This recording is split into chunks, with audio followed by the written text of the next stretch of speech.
Good morning বন্ধুরা। আজকে Sunday, আজকে তো পুরো খেলারই দিন আর খাওয়া দাওয়ার দিন।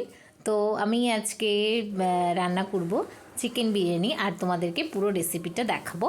খুব ভালো করে মন দিয়ে দেখবে লাস্ট পর্যন্ত, তাহলে পুরোটাই বুঝতে পারবে। আমি খুব সিম্পলি দেখিয়েছি ব্যাপারটা। তো আমি সকালবেলা উঠেই এই চিকেনের লেগ পিস, যেহেতু আমরা আজকে তিনজনই বাড়িতে রয়েছি, তো সেই জন্যে আজকে 3টে চিকেনের লেগ পিস রয়েছে। এই লেগ পিসগুলোকে আমি প্রথমে দই আর নুন, হলুদ আর একটুখানি লঙ্কার গুঁড়ো দিয়ে মেরিনেট করে রেখে দেবো। এটা কিন্তু বেশ কিছুক্ষণের জন্যে ঢাকা দিয়ে রেখে দিতে হবে। এটাকে এইভাবে আমি ঢাকা দিয়ে দেবো, আর তারপরে বাকি কাজগুলো করবো। আমি সকালে এটা আগে আর করে নিলাম, এরপর যাতে আমি চালগুলোকে ভালো করে ধুয়ে কিছুক্ষণের জন্য ভিজিয়ে রাখবো। আর চালগুলোকে ভিজিয়ে রাখলে জড়িয়ে যাওয়ার টেন্ডেন্সিটা কম থাকে।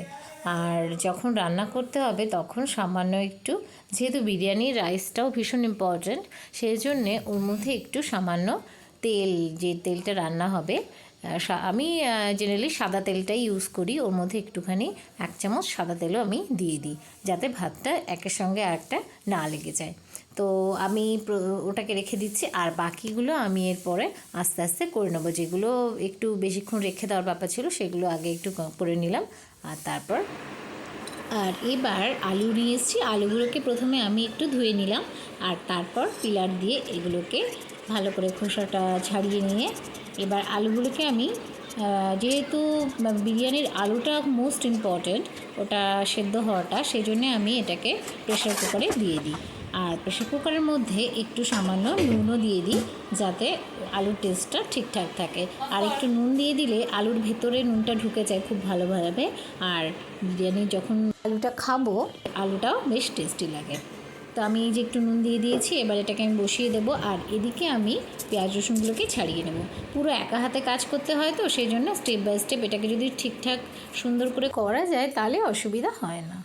এই দেখো, টমেটো কাটার পরে এইভাবে কাটতে হয়, আর মাঝখানে যেটা থাকে না ওটাকে ফেলে দিতে হয়। ওটা খাওয়া একদমই ভালো না, সেই জন্য আমি টমেটোটাকে এভাবে সাইড দিয়ে কাটি আর মাঝখান থেকে ওইটাকে ফেলে দিই। আর এরপর এগুলোকে আমি মিক্সি করে নেব। আর বাকি থাকছে আমার বেরেস্তা বানানো, ওটা আমি এরপরে বানিয়ে নেব। আর আর তোমাদের যাদের রসুন ছাড়াতে অসুবিধা হয় তাদের জন্য একটা ছোট্ট টিপস: রসুনগুলোকে আগেই একটু জলে ভিজিয়ে রাখলে খুব সহজেই ওর খোসাটাকে ছাড়ানো যায়। আর এরপর আমি শুরু করব বেরেস্তা বানানো। আমি পেঁয়াজগুলোকে কেটে রেখে দিয়েছিলাম, আর এবার কড়াইতে দিয়ে দেবো একটু ঘি।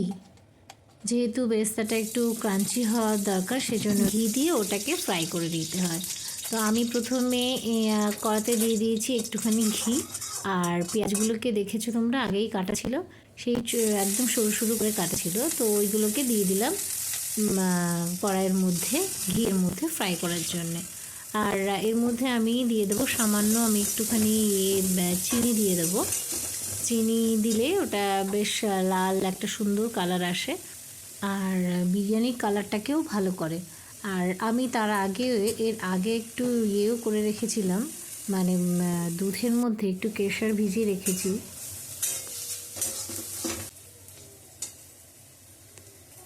আর এর মধ্যে এই দেখো, এই চিনিটুকু আমি দিয়ে দেবো।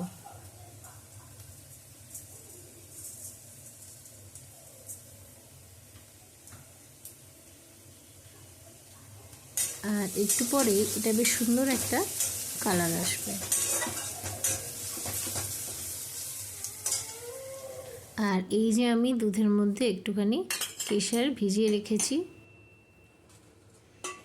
আর এই দেখো তৈরি হয়ে গেছে আমার বেরেস্তা। আর এবার আমি আলুগুলোকে ভেজে নেব। যে আলুগুলো আমি দিয়েছিলাম প্রেশার কুকারে, সেটা প্রেশার কুকার থেকে বার করে নিয়েছি, নিয়ে এবার আমি ওগুলোকে আলাদা করে ফ্রাই করে দিচ্ছি।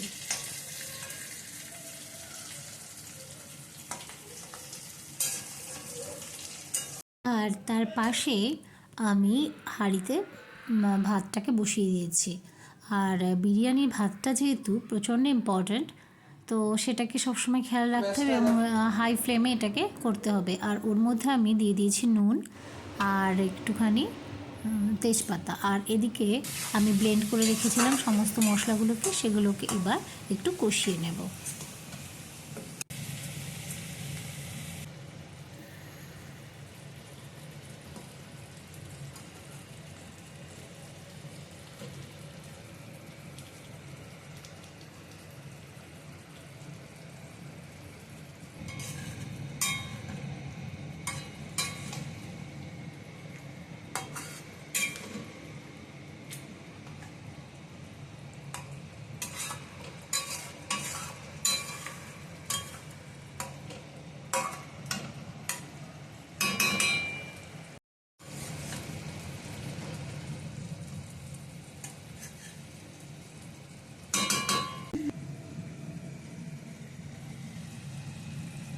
আর এরপর আমি এর মধ্যে একটু ধনের গুঁড়ো বেশি করে দিয়ে দিচ্ছি। চিকেনে একটু ধনের গুঁড়ো বেশি দিলে বেশ ভালোই লাগে। আর জিরের গুঁড়োটাকেও দেব, একটু অল্প জিরের গুঁড়ো দিচ্ছি, কিন্তু ধনের গুঁড়োটা আমি একটু বেশি দিয়ে রান্না করি। আর এই দেখো, একবার আমি ঢাকা দিয়ে তারপর তুলে দিয়েছি। আর এর মধ্যে এমনিতেই ওই জলটা বেরিয়ে আসছে, চিকেনের যে জলটা থাকে সেটা এমনিতেই বেরিয়ে আসছে। আর ঢাকা দিয়ে রান্না করলে জল আর দিতে হবে না। আর ওদিকে আমার চিকেনটা অলমোস্ট ডান। আমি এবার গরম মশলা দিয়ে নামিয়ে দেবো। আর এদিকে আমি একটা পাত্রে বিরিয়ানিটাকে তৈয়ার করে নেব। প্রথমে আমি একটু ঘি মাখিয়ে নিয়েছিলাম আর তার উপর দিয়ে দিয়েছি একটু গোলাপ জল। এরপর আমি ভাতটা রান্না করে এর আগে আমি ওটাকে ঠান্ডা করতে দিয়েছিলাম, তো সেটাকে এরপরে দিয়ে দেব।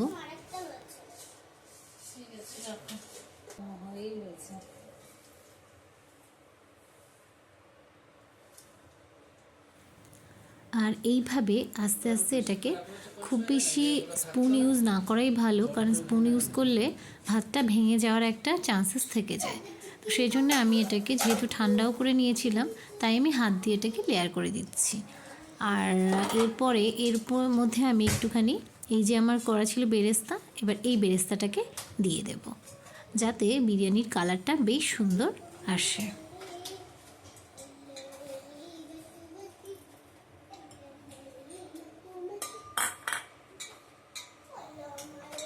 আর তারপর এই যে একটু কেশর দুধটা দিয়ে দেব।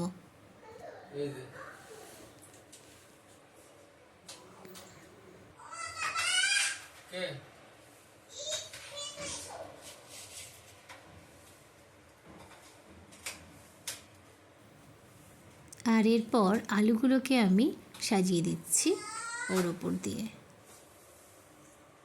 এরপর একটু বিরিয়ানি মশলা দিয়ে দেবো। আর আমি ইউজ করছি এভারেস্টের বিরিয়ানি মশলা, ওটা এর উপরে আমি একটুখানি ছড়িয়ে দেব।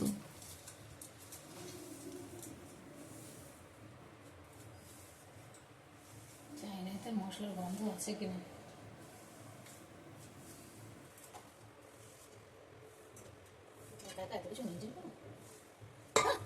আর এরপর আমি চিকেনগুলো, লেগ পিসগুলোকে দিয়ে দিচ্ছি। চিকেন আর একটুখানি গ্রেভি ওর মধ্যে দিয়ে দেব। আর তার উপরেই আবার লেয়ার দিয়ে দিতে হবে।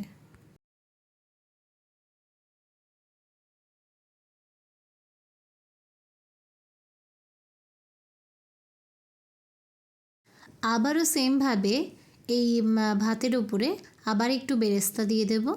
আর তারপর একটু কেশর জল, আর তারপর বিরিয়ানি মশলা, পরপর চিকেন, একটু গ্রেভি, আর একদম লাস্টে দিয়ে দেব ভাত।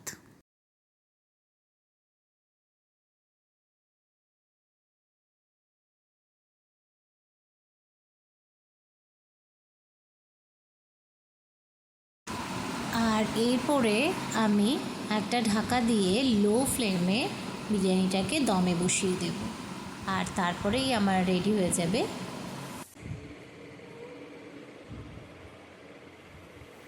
আর আমার বিরিয়ানিটা এবার রেডি হয়ে গেছে। এই যে আমার বিরিয়ানি। তো বিরিয়ানি প্রসেসটা কেমন লাগলো আর ভিডিওটা কেমন লাগলো একটু জানিও কমেন্টস করে। আর ভালো লাগে যদি, তাহলে একটা প্লিজ লাইক করে দিও। আর যারা আমার চ্যানেলটা নতুন ভিজিট করছো, তারা অবশ্যই সাবস্ক্রাইব করে দিও। বাই বাই বন্ধুরা, ভালো থেকো, সুস্থ থেকো।